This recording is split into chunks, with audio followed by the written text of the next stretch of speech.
Last time on Improv Tabletop, we caught up with our Hogwarts heroes up in Dumbledore's office, those heroes being Greya the House Elf, Groop the Troll, and Danuary the American exchange student. They spoke with Dumbledore about his supposition that there was a saboteur at the Triwizard tournament who was going to try and kill some people. And if a high-profile student gets killed on his watch, it's not going to look great on his record. So he asked you guys if you would form a little strike team to find the saboteur, who obviously is Snape, because that hecker is skeevy as all get out.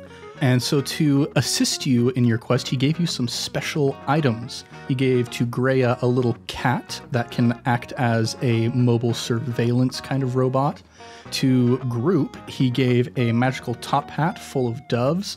And to Danuary, he gave a Game Boy Advance SP with Pokemon Emerald in it that he can use to contact Dumbledore at any time. So with these in their possession, they went out to find Snape, running into, along the way, Peeves the Poltergeist, who they exorcised to the Judeo-Christian afterlife. And following that, they went down a hole into Snape's office where they raided around, found out that somebody had been using components to make a psychic poison that can be administered through the mind.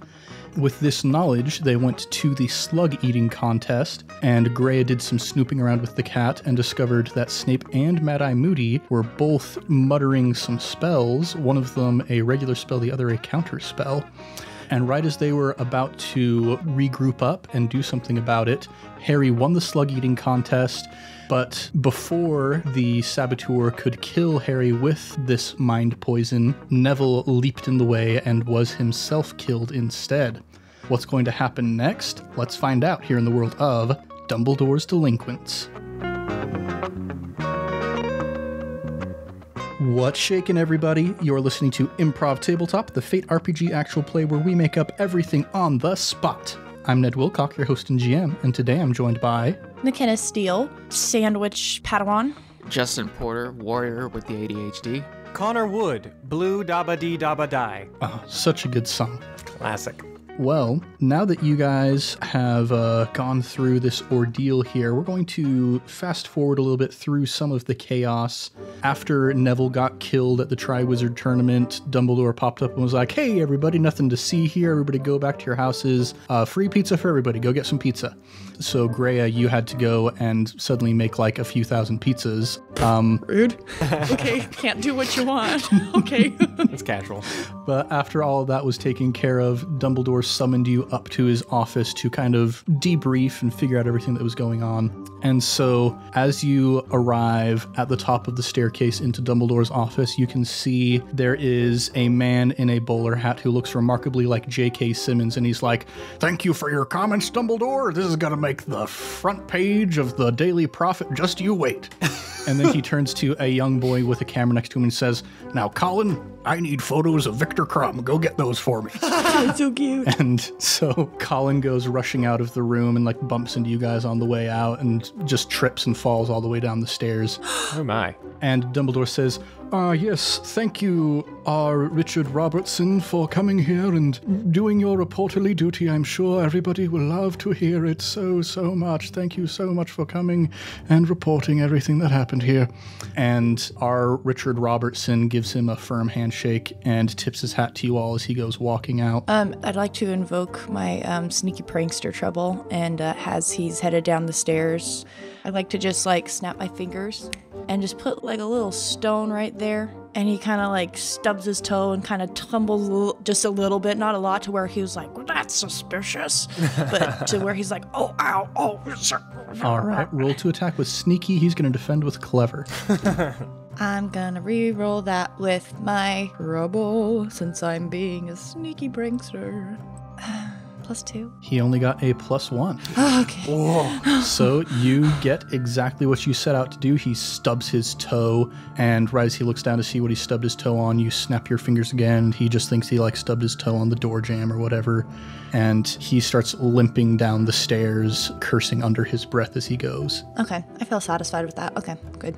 Ah, shoot. I should have given him a quote. Dang it. Go ahead and give him some magic tricks next time. That'll get you there in his paper. They say you only have like 5 minutes of fame and I just lost it right there. But don't worry, I'm an optimist, so I've got more ideas. Don't worry there, group. You'll find it again. Those 5 minutes will rear their ugly head, and when they do, I know you'll be ready. Yeah, maybe when we're the heroes, you can say something. Yeah, maybe if we solve this whole thing, we'll be, I don't know, hotshots or whatever. Mama always said that I could be the face of something. And Dumbledore says, "Well then, hotshots, I think we have some discussing to do." And as you turn back to him, you see he's got a very colorful cocktail in his hand. There's a little umbrella poking out the top, and he's sipping away at it and rubbing at his temples with his other hand. You're looking pretty grumpy for happy hour. Are you bummed about the Neville thing? Yes, here's the thing. I mean, Neville, we knew that he was going to get killed a lot because his parents are magic police, you know. They were very, very good at their job, and so they made a lot of enemies throughout the years, and when Neville came here, we were like, okay, we should do some protection for this child. So the real Neville just sits in a room in Madame Pomfrey's office all day, and we just make simulacrums of him that we send out into the school. Dumbledore, that's hilarious. Who was that guy who died today? Oh yeah, that was just one of Neville's simulacrums. No way. The problem is it's an 8th level spell, so every time I cast it, it really takes a lot out of me. Whoa. I didn't know Neville was important. That's hilarious. Yes, oh, how I wish he had been the chosen one, but we're just stuck with Harry freaking Potter. Yeah, that guy's a dweeb. So yes, don't worry about Neville. He's going to be just fine. We'll make another copy of him. Well, I guess that's pretty good, huh? Yes, you know, it helps keep stuff a little bit off my trail, but I guess the reporters made it through this time. But don't you worry, one day I'll get my revenge on R. Richard Robertson. I really believe you when you say that. I'm kind of scared. If you ever need someone to help with that, I'd be more than happy to. Just putting that out there for your consideration. Girl, you're a really cool lunch lady. I don't know if I've told you that before, but you just got a lot of stuff going on, and I just respect it. I'm going to jump up on your shoulders, and I'm going to say, if you call me a lunch lady one more time, this ain't America, little boy. Yes, ma'am, Miss Lunch, ma'am. I'll accept that. I go and I stand next to him and I say, wow, this is the first time we've ever seen eye to eye. I'm just, wow, your eyes are just so pretty and you're just so round. Group, please don't whisper sweet nothings to Grail while she's on my shoulder. I don't want to be caught in the crossfire. And Dumbledore says, yes, leave all of your flirting for afterwards. We still have a job to do, and you can consider this to be your application to be my long-term sort of A-team, strike team, whatever situation. Guys, less classes. Let's classes. More FaceTime. Yes, exactly. Less classes, more FaceTime, and these. And he pulls out 3 little cards that are licenses to do typically illegal wizarding things to people in the name of Dumbledore. Do house elves don't really have wands, right? They don't. They just do all their magic themselves. Okay, that's what I thought. I would like to, is there a bug in the room? Are you asking about like an insect or about a wiretap? A spy. Like an insect. Like an insect. Yeah, you look around and there's just like a bunch of butterflies flapping around the place all the time. Well, I can't kill those. Okay. I was gonna test out some Avada Kedavra in the name of Dumbledore. I don't think we've earned them yet. You might want to hold back for Yes, now. exactly. I am offering these to you if you do a good job, but if you kill something in my office without these cards, I am going to have to report you to Azkaban, and that would be a bad time for you. Yeah, house elves don't really survive Azkaban. Yeah, Greya, you wouldn't do very well in prison. You know, because the Death Eaters. The Dementors? I don't know. I haven't been there. I'm a high schooler. Well, there are Death Eaters in there, and they probably killed me too. All right, Dumbledore, so what's our next move here? Well, tell me what you have found. I sent you out to do some reconnaissance. And as he's saying this, he's like pulling out a hot towel from his desk and draping it over his forehead. Well, Neville's dead, but he's not. So we know that much. That makes probably all of us feel a lot better because I thought we were going to get kicked out because of that. But what did happen is I went up into the stands and I could tell that there was something going on around Snape. And that's who we've been kind of following because he's really skeevy sounding and we are following him around. And he's sitting next to Mad-Eye. I'm right behind him in the stands and I got my little cat and I throw my little cat in there. And basically, one of them was doing the counter spell, one of them was doing another spell. And we also found like they were using like a mind poison, and so that's how we think fake Neville got killed. Pretty sure it was Snape, so we need to go take him down. Yeah, we did find a cauldron in Snape's office that was full of excess from building a psychic poison, you know? Well, that's enough proof for me. I have been waiting for so long to find a good reason to fire Snape because he makes me so incredibly uncomfortable every time I think of him. But I made a promise to his mother that I would let him have a job here, so I haven't been able to fire him without a good reason. And this sounds like a very good reason to me. Guys, I don't want to be that guy, but I have seen a lot of NCIS. Mad-Eye Moody is also acting a little weird. They were both muttering things, okay? There was a spell and a counterspell. Snape is scary as heck, but I don't want to eliminate the fact that our very also scary-looking teacher, Mad-Eye, could have been saying something. And Dumbledore is just like sinking down in his chair, and he's got his hot towel, and he's like pulling it down over his eyes. He's like, oh, why do I keep hiring such terrible people to work at my school? I don't know, but I'm of the firm belief that correlation is not the same thing as causation, but I don't know, dude, a lot of students die here. So maybe we gotta go through the screening process a little better. Yeah, well, what if, like, since we're gonna be possibly, like, your number ones, your, like, A-team, what if that's part of our job, is the three of us are, like, doing the screening to see, like... Yeah, you should put group in charge of hiring. I think that would be... I just want to see where that goes. I've got some questions. I've got a lot of questions. And I can ask those questions and make sure we find the right guy. But that being said, I think that we need to determine whether Mad-Eye Moody or Snape were really doing this counterspell spell thing, because that seems pretty espionage to me. I think that you got the right guys in on this. Yeah. Dumbledore has his fingers steepled together underneath his chin, and he's like, these are all good points. I would love to come back to this whole idea of having you guys... Well, first, yes, of course, we need to have you guys finish this job first, and then if it goes well, you can do whatever the frick you want. This is too much stress for me. But in the meantime, goodness, I hate Snape so much, and also Mad-Eye makes me so... Well, they both make me so uncomfortable, goodness gracious. Oh, we could always just, I don't know, frame them for stuff and get them both fired. Like, it doesn't hurt my conscience to do that, you know? And Dumbledore just leans across the desk and he clasps your face in his hands and gets in really close. And he's like, January, I knew I liked you since the moment you entered this school. That is a wonderful idea. That's how we do it in Minnesota, baby. And Dumbledore says, all right, well, you give us a reason to fire both of these... I can't say bad words in front of you people because I get mad at you for saying bad words in front of me. Just fire both of these guys, give me a reason to oust them from this school, and we won't have to worry about which one is the saboteur. We won't have to worry about them at all. Just get them all out of here. Exactly, yeah. I love it. I absolutely love that idea. Are we all on board? Let's get them both fired. Group. Yeah! That's the plan! Alright, I think we've done a lot of investigating of Snape. I think we have some pretty solid evidence against him. So let's go ahead and head on over to Mad-Eye and see what we can find of him. And if he gets fired, when he gets fired, you will definitely need a substitute teacher, and I want to throw my name into that basket. That's right. I wish you guys could have seen, like, when JP corrected himself when he gets fired. Both Connor and McKenna were just like, oh, yeah.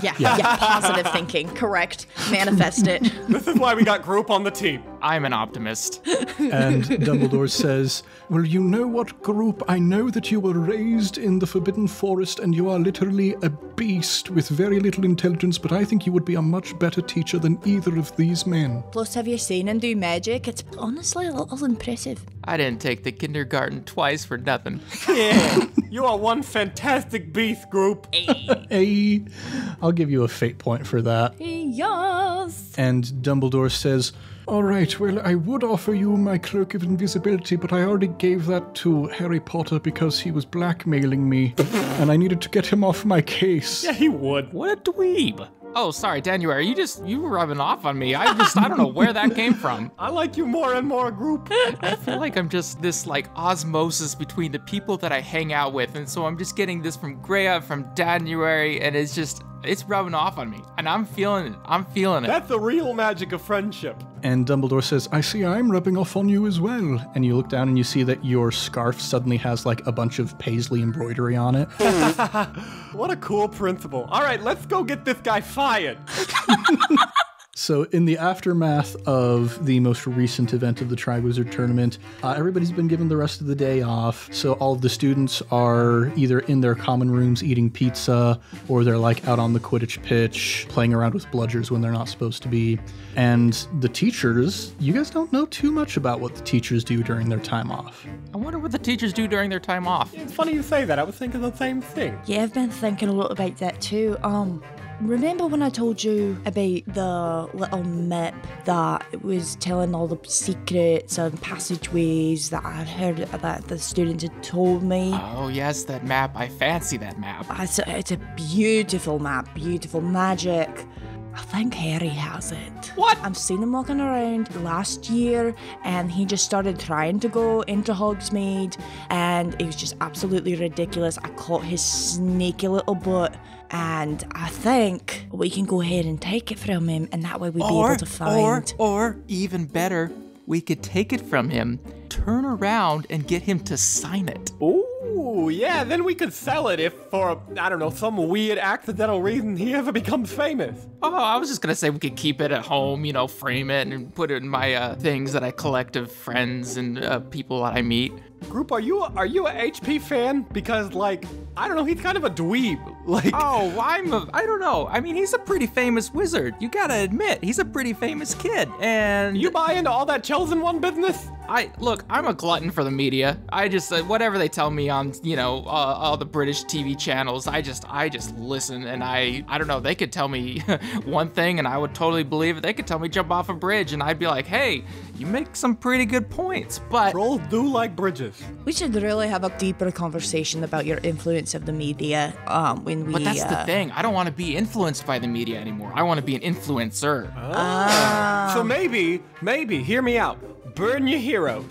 We go and we take this map from HP, and then you forget all about them and find someone cool to idolize, okay? Someone cool to idolize. Okay, I got you. Yeah, and then I do the finger snap.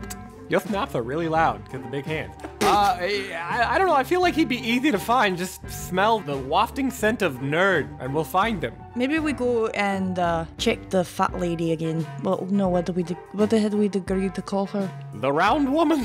I don't know, but let's go talk to her and say if he's in there. He's probably got to be in the Gryffindor common room. And you know what? If he is, I know how to get in there anyways. So let's go. All right. So you guys go heading on your way to mug Harry Potter. Yeah.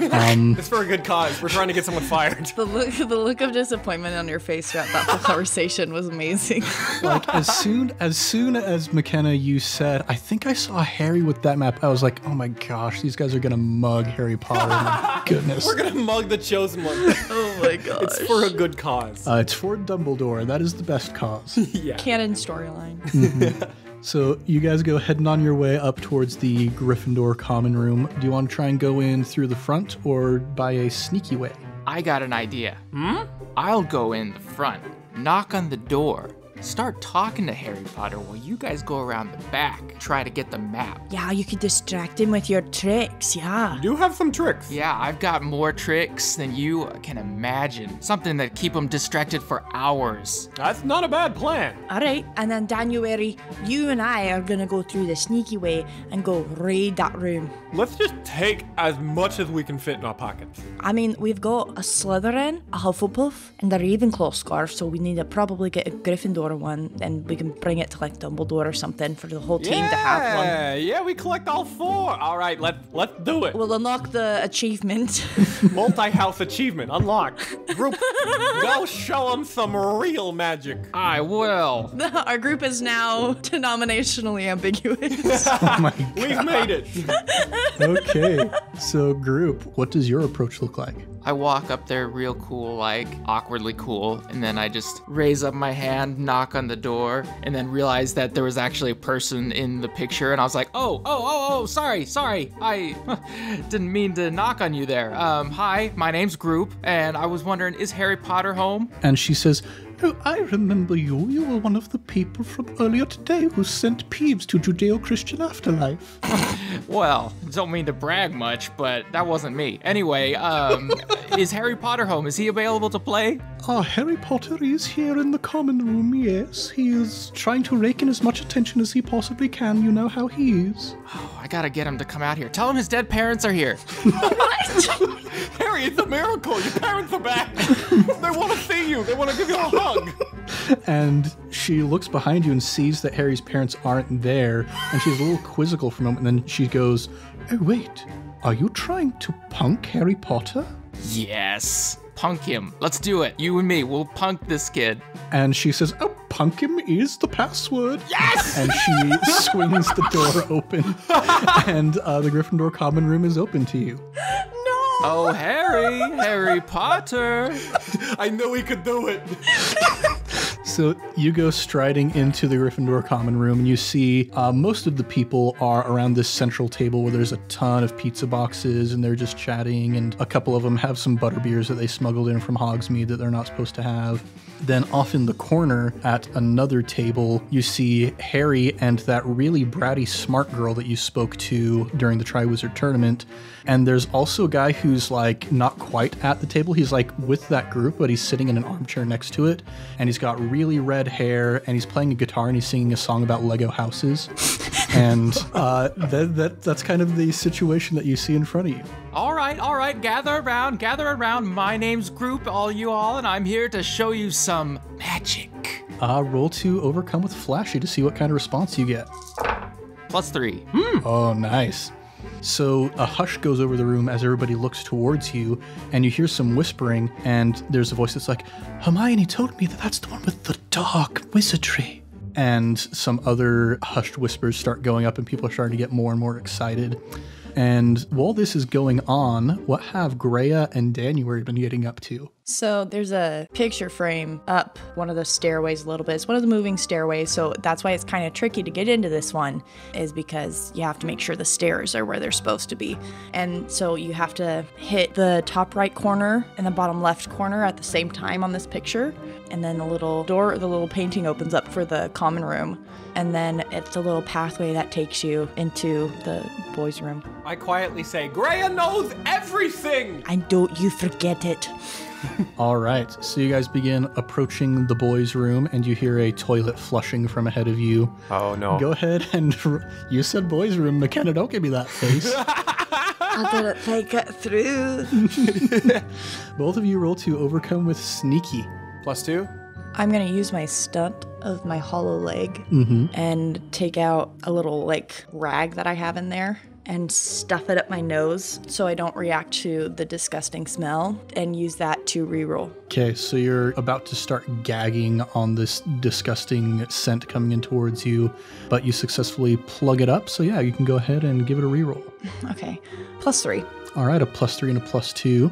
So you guys are crawling along, and eventually, Greya, you pop your head out of this little hole that's kind of pointing downwards, and your head is sticking out of the spout of the air dryer in the boys' room. Whoa. And as you kind of start pulling your way through, it expands magically to let you enter into the bathroom.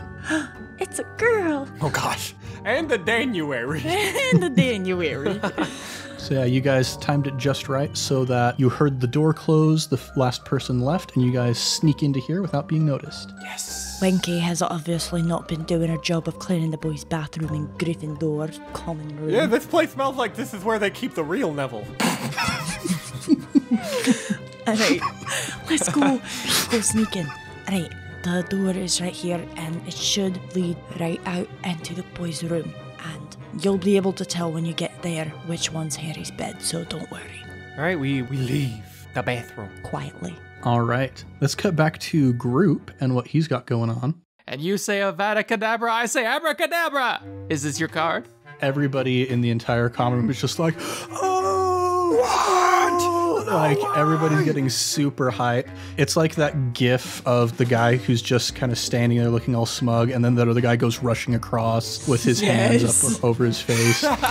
And everybody's just freaking the heck out, except for Harry and Hermione and Ron Sheeran, who are in the other corner looking very unimpressed. Ed Grint. All right, I've got another trick, and this one is for the chosen one. Come on over here, boy. Harry looks like a deer in the headlights, and everybody's like, oh, Harry Potter, come on, man. Come on, Harry. And Hermione's like, Harry, I don't think this is a good idea. And Lee Jordan and Lavender Brown just grab him and they just like pull him out into the spotlight. And he's standing there. He's got this doofy little grin on his face and he like pushes his glasses up his nose and he's like, okay, group, what is it that you would like for me to do? All right. And by the way, big fan. My name's Group. Anyway, here's a deck of cards. I want you to pick a card. He reaches out and he grabs one of the cards from the deck. All right, look at it and remember it. Remember it. Show it to your friends. He shows it just to Hermione and Ron, and like he tries to show it to a couple of other people, and they actively look away. Don't pair me in with that guy. But Ginny's over there trying to get a look, but he skips her completely. I split the deck in half. I say, okay, put it right in the middle. And he does. And I just start spreading it around my hands, and then I put it back in a deck, and I throw it on the ground and stomp on it and lift my foot, and all that's left is a card. And I say, is this your card? Roll to overcome with flashy. +4. Oh. And it is, in fact, Harry's card, and the entire room goes wild. They love me. They really love me. This is great. Yeah, everybody in the entire Gryffindor house is distracted by this amazing trick. So Danuary and Greya, as you sneak into the dorms, it is completely silent. All right. So, I think we're just going to kind of map out the area and see whose bed looks the nerdiest. Yeah, there's one that has like some Transformers sheets on it. All right, let's search the area. I'll take a look through his little chest at the end of the bed. I'll let you handle the bed and search through the bed and see if you hid it like under the mattress or something. All right. I do under the mattress and under the bed, and I'm like, whoa, where's your stuff, Harry? Okay, both of you roll to overcome with clever. Nice. Oh, I got a +3. Ooh, a +2. All right. Okay, so you guys start digging around and you find a bunch of interesting stuff. You find, for one, like hidden underneath the mattress, because you looked there specifically, is the invisibility cloak. Thank you. Pocket that. I hope he doesn't need this for any plot points later on. You continue looking around, and there's some manga in here. Yeah. There's a big stash of, like, Pocky and other Japanese candies and stuff. Gosh, he's a weeb. And so, Danuary, you find all of the geek stuff, and you're like, I'm a better geek than this guy. I can put this to better use. And then Greya, you dig into his chest and you can see there's a bunch of like turtleneck sweaters in here, and you just dig through all of those, and eventually at the bottom you do find the Marauder's map, all folded up nice and neatly, surprisingly enough. Perfect. All right. I think we can go the same way we came back. Through the hand dryer? Yeah, it might be a little bit uncomfortable. Hey, whatever. You're the lunch ma'am. I believe you. All right, let's go back in there. All right, so we attempt to take all our cool manga, map, and cloak and go back through the dryer. All right. And, you know, it is a magical dryer, so it's very much like the Santa Claus, Tim Allen going down into the stovepipe chimney. You guys just kind of get sucked up into it. And when you come out the other side, you see Group is blowing kisses to the audience. He's got, like, garlands of flowers around his neck. Yes! Oh, Group! We love you! Marry me! Thank you, random citizen. All right. It seems like that's all my time, so I'm going to have to go. But just remember, I am Group, and I am full of magic, and you are all my friends. And they all shout in unison, "We are Group!" That's a good group mentality. Hey. And then I leave. You turn around and you see your friends, and Greya and Danuary, you see there's like a little kiss mark on one of his cheeks. Looks like you got some groupies, eh? That's the last one, I'm sorry. Connor, I'm going to send you $5 tonight for these amazing. oh, and I like, spit and start wiping off that kiss. It's nothing. She means nothing to me. Or he. I don't know. There was just a lot of people there. We can talk about it later. Well, good news. We got the map. And issue 37 of One Piece. Nice. I'd say it was pretty successful. I guess that we got this cloak, too. So, let's go find somewhere quiet and open this map up so no one sees that we have it. Okay, let's go. Hop. I'm gonna just search for like a nearest little crevice. Just a nook or cranny, yeah. Yeah, you go running along and you're like, okay, I need a place to be sneaky. And suddenly there's a door in the wall that you're pretty sure wasn't there before. This looks safe and convenient. I'll like open it up. And inside, it looks like just a really well-appointed like front living room area. And there's like a bookshelf with some board games on it. And there's a nice big TV that's got the Roku sort of background just scrolling across it. Just a really chill place to like hang out with your friends. Roku in the 90s, nice. This is absolutely beautiful. I'm gonna keep this room in mind for my own personal sanity. All right, come here. Let's go. And I go over to the coffee table and I like spread out the map and I'm looking to see if we can find Mad Eye. Yeah, you have to like push aside some of the bowls. Like there's a bowl of chips and there's a bowl of Skittles and just a bunch of snacks all over this table. Somebody's got a good setup going on. They really do. And you spread out the map and you can see little sets of footprints walking all around on it. Ooh, which one looks like it only has one good eye? Or which one's got a little peg leg? Yeah, all of you go ahead and roll to overcome with clever. Oh yeah, -1. I got a 1. That's gonna be a -1. All right, so we got January and Greya. You're both kind of distracted by like, you're just kind of looking back up in the Gryffindor common room, and Grey, you're like, which one of these little floozies was it who kissed Group? And so Group, as you're looking around, you're looking, and you don't see a name that says Alistair Moody, but you do see a name that says Bartimaeus Crouch. Crouch. I don't know a Crouch. Who's Crouch? There's Barty Crouch. He's kind of been here for the Triwizard tournament. Why do you ask? Well, that's who's walking around in here. I don't see a Mad Eye Moody, but I see a Crouch. I don't know, should we look into that? Is he anywhere near Moody's office? Should we like... Looks like he's walking around, he's pacing around outside his office, yeah.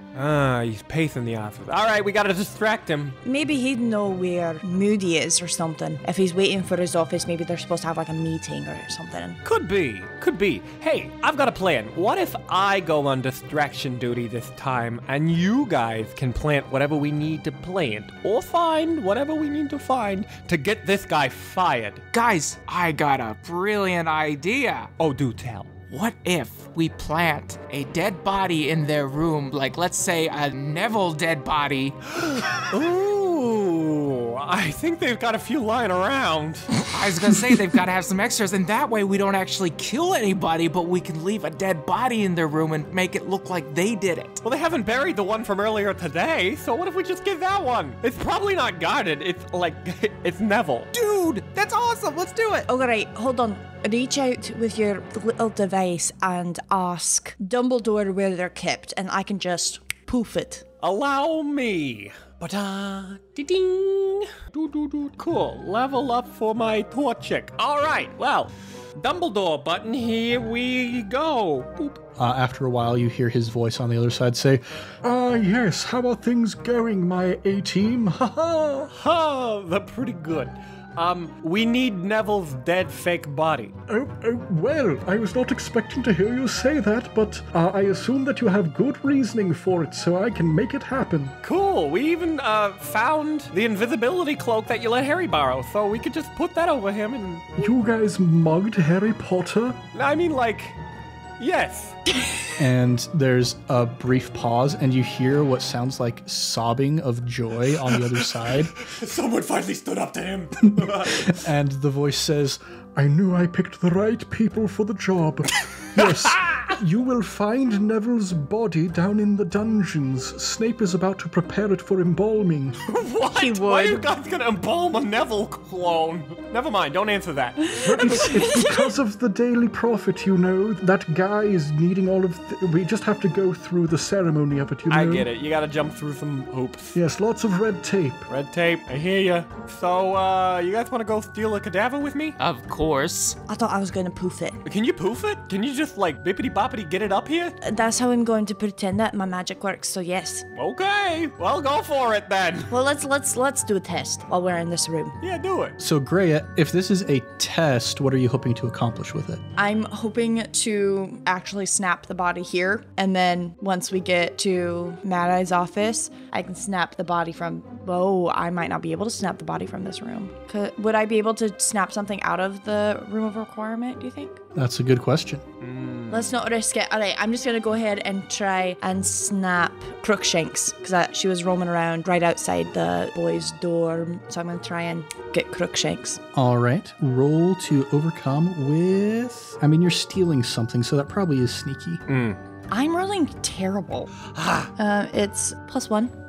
So you snap your fingers, and a cat does appear, but it is not Crookshanks. It is Miss Norris. Miss Norris! Oh, that's okay. Oh, jeez. Well, it kind of works, so we'll just hope that it works when we get up there. I mean, and if we just put a body in there, whether or not it's Neville's body, I guess it really doesn't matter, just as long as it's a body. Yeah, you just ask for a dead body and a dead body will appear, and hopefully it's Neville's. Yeah, we're not gonna kill any cats, though, right? Like, that's taboo. Absolutely not. Okay. Absolutely not. On the same page there, great. Absolutely not. All right, I'll pick up Mrs. Norris, and we'll walk out and make our way to Mad Eye's office. And as you're heading in the direction of Mad Eye's office, you hear a voice coming from the other end of the hallway around the corner. Where'd my pretty kitty go? Uh-oh. And that is where we're going to pick up next time. Oh my gosh, there's only one more episode left. There's so much. Yeah, well, we're going to have to see what happens. But for now, thanks everybody for listening to Improv Tabletop, and we'll be back next week with the thrilling conclusion of our adventures in the world of Dumbledore's Delinquents. If you want more, go ahead and subscribe. Maybe even give us a review. We would be as happy as a common room full of Gryffindor students who just got the best magic show of their lives if you would go ahead and give us a positive review on the podcatcher of your choice. We're also all over social media at Improv Tabletop, so if you'd like to suggest either a setting for us to play in or an aspect for one of our characters to use, you can tweet about us or comment on one of our posts using hashtag ImpTabSetting or hashtag ImpTabAspect. Let's do a round of plugs. As always, we've got our sister podcast, iCast Fireball, which is a D&D 5e actual play. Lots of fun.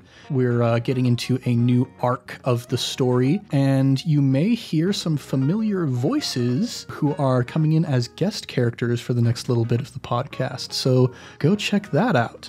The other thing that I would like to plug, last week I plugged the Metroid series, and this week I'm going to plug just Metroidvania video games in general. Because somebody started playing Hollow Knight this past week, and holy cow, is that game phenomenal. I think that's one I've looked at getting. It's fantastic. That game is so great. It's made by Team Cherry, which is like 4 people over in Australia, and it's probably the best Metroidvania game. Yeah, great visual style, great music, great ambiance. Just the whole thing is a delight to play, even though it is very difficult. That's my kind of game. So yeah, Hollow Knight, go check it out. I don't know when Silk Song is supposed to be out, but I will be keeping my eye out for it. Nobody knows. It's been so long. Yes, I'll be very happy to play that when it comes out in 2034 along with Metroid Prime 4. McKenna, is there anything that you would like to plug? Yes. You are not doing anything with your life important. If you have either not seen The Legend of Vox Machina on Amazon Prime, or if you have not been able to play Legends of Arceus. Oh my gosh, so good. That's all we've done in our apartment for the last, week and a half. Holy cow, I don't like playing Pokemon games, but this one I love. It's really good. Another video game plug for you there, because we all like to play video games here.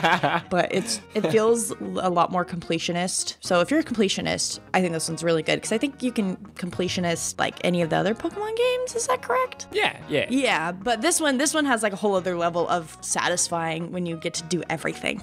So yeah, go check it out if you haven't. I mean, that's such a like, I feel like I'm telling you guys to go check out like Water. I mean, which I think Christian's plugged already. He has, in fact, yeah. He has, but like, I'm just really enjoying it. And if I'm enjoying a Pokemon game, you guys will all enjoy a Pokemon game. Is there any chance that Christian is playing Pokemon Legends Arceus right now? He is, in fact. Right now, he's trying to complete his Pokedex. So good job, babe. Way to go. Way to go. Little pat on your head. Right on.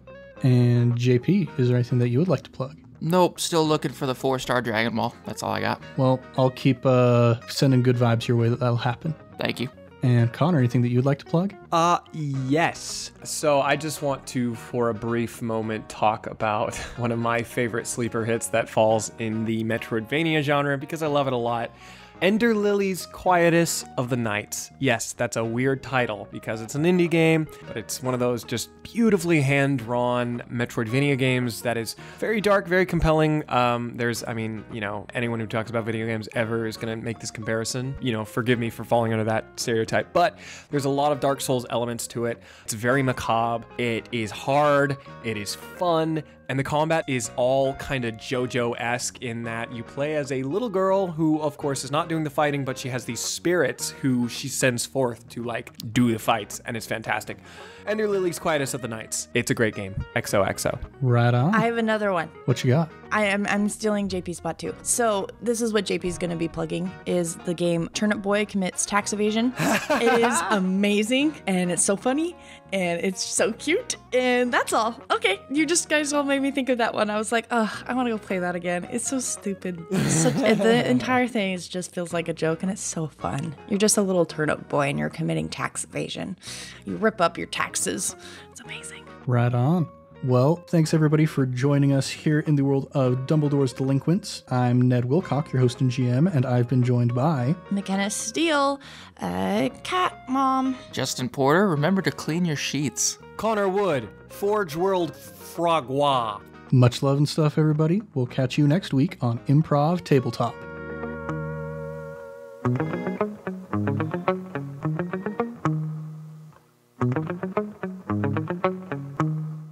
Yes, well, my young sandwich Padawan, someday you shall be a sandwich Jedi councilman, just like me. Only through your tutelage, my master. Was that the right word? Very close. Tutelage. Dang it. I like tutelage. Tutelage has implications that I like. Always, whenever we're doing the last time on Improv Tabletop, every single time I sit there and I'm like, my vocabulary is so small because Ned uses all these smart words. Oh, man, it is a blessing and a curse because I always sound super pretentious and that's just the way I talk.